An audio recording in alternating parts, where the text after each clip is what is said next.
Yeah, I'm going to change your world. All right. Because you're welcome, best friend. I'm a dork. Okay. I literally lay in bed at night thinking about this kind of stuff. And 20 years ago, bam, ow, it hit me like a ton of bricks.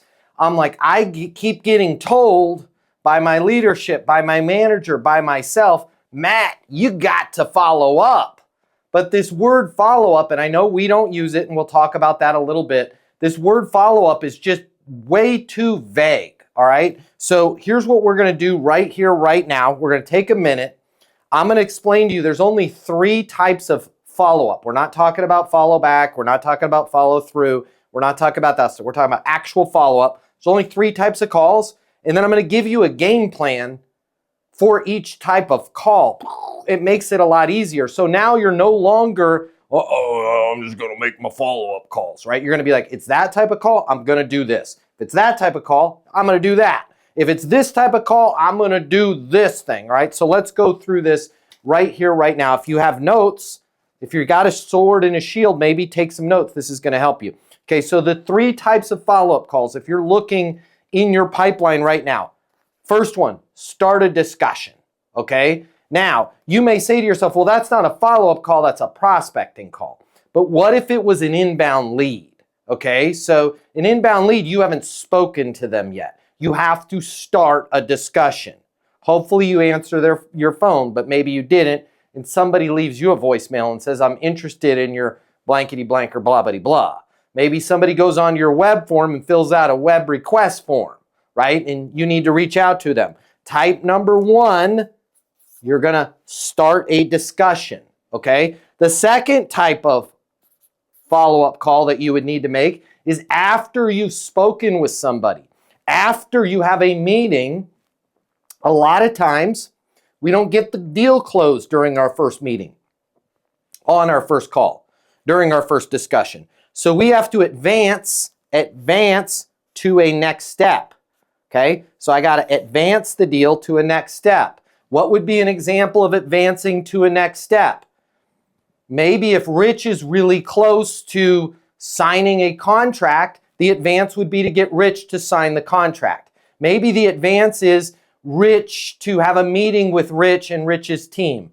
Think about all the different ways you have to advance. I see Jason there in logistics. Maybe an advance would be to upload a piece of software so we can get measurements of the space so we know what we're dealing with in terms of square tonnage. I don't know. You guys do. Right? What are the things that need to happen as you're advancing your deal? That's the second type of follow-up call. First type is I haven't had a discussion, I got to start one. Second type of phone call, follow-up call, is I got to advance, I got to move forward, I got to get the contract signed, got to get them to upload some software, upload some documents, I got to have a meeting with their CEO. The last type, there's only 3. The last type of follow-up call is I need somebody to do something that they already agreed to do. I'm going to say that again because, hi, best friends, I'm your only friend that thinks about this kind of stuff. There's a big difference between me trying to advance, let's say I'm talking to Rich, right? Me trying to advance the deal to ask Rich, hey, Rich, does it make sense to sign the agreement? And Rich saying, yes, I do, yes, it does, but Rich hasn't signed the agreement. And I'm still waiting around. It's not showing up in my Dropbox. Right? Maybe Rich needs to send me over some stuff or upload some forms. And he said he was going to do it, but he doesn't do it. Right? I need Rich to do the gosh darn thing that he said he was going to do. So let's go through all 3 of these scenarios right now, and let's make your world a lot easier. Scenario 1, start a discussion. Very, very easy. Hey, Rich, Matt Easton over here at Easton University. Wanted to reach out to you personally, make sure my people got you all the information you needed. Rich is going to say thank you. They all say thank you. Guys, I've been through this rodeo 10,000 times. They all say thank you, okay? Unless you're calling a wrong number in Metairie, Louisiana, and then they say, who this? Who that? Who them saints? Right? Unless you got a wrong number, the person's going to go, thank you. And you're going to go, my pleasure. What can I get you information on? Where are we at? We're starting that conversation through the follow-up of that inbound lead that came in through the web request form. Rich left us a voicemail. Rich, Matt Easton over here at Easton University wanted to reach out to you personally, make sure my people got you all the information you needed on our sales coaching, or in Rich's case, on our mortgages, or in JV's case, on our logistics, whatever it is, right? Oh, thank you, Jason. My pleasure. What can I get you information on? Now, Jason's right into that first call that we talk about on Easton University. He's got that done. Anytime he needs to start a discussion, those are going to be the words that we're going to use. I wanted to reach out to you personally to make sure my people got you all the information you needed. We're coming in with high authority, high credibility. Okay? Now, let's say I've had a discussion with Rich and I need to advance. Let's say the advance is I need Rich to sign an agreement on some software. Or if I'm Chris, who's up on deck first question, Chris needs me to sign the agreement on his consulting services. Hey, Matt, it's Chris Truder here calling to see if it makes sense to get the agreement signed so we can start you on the consulting services, get you well on that way to selling 1.5 million in medical devices there in Osaka, Japan over the next 12 months. I'm on my mobile, 720-660-3202. Chris, don't give him my mobile. That's my mobile. Chris would give him his mobile, right? Now, let's say I answer the phone and it's Chris. He's going to say the exact damn same thing, okay? Matt, Chris Truder over here at Truder Consulting, calling to see if it makes sense, because we already had a discussion. He's not saying, hey, Matt, how's it going? He's not saying, how's your day going? He's not, for sure not saying, if you want to take a hand grenade and stick it under your booty and sit down and wait and see what happens, he's not going, hey, I'm just calling to see if you had any questions from our last discussion about getting you guys medical device sales there, and oh, bam! The grenade will go off. Yes, I do have questions. I don't know what they are, but I better have some questions. People will answer the question that you ask them, including if the question is, do you have any questions? Newsflash, guys, in sales, somebody needs to tell you this. Hi, I will, okay? If somebody has a question, they'll ask it. We don't have to tee that up. All we're doing is screwing up our deals. So calling to see if it makes sense to blank, sign the agreement. Calling to see if it makes sense to get this in front of your board of directors. Calling to see if it makes sense for us to do a scoping conversation, whatever the next step was. Okay? Last type of call, you need them to do something. I need Chris to do something. Chris said he wasn't going to do it, or he was going to do it, but he hasn't. Okay? Chris said he was going to sign my consulting agreement to get so he can help my company sell medical devices in Japan. It's now been 2 weeks. Where's your consulting agreement, Chris? I don't know. What he's not going to do is call Matt and go, hey, Matt, it's Chris over here at Truder Consulting. Haven't seen the agreement. Just wanted to follow up and check in to see where we're at, right? Pathetic. Down here as far as credibility, right? Makes me start to doubt the deal. And he's for sure not going to go, hey, Matt, it's Chris over here at Truder Consulting. Wanted to see if you had any questions. Here's why, guys.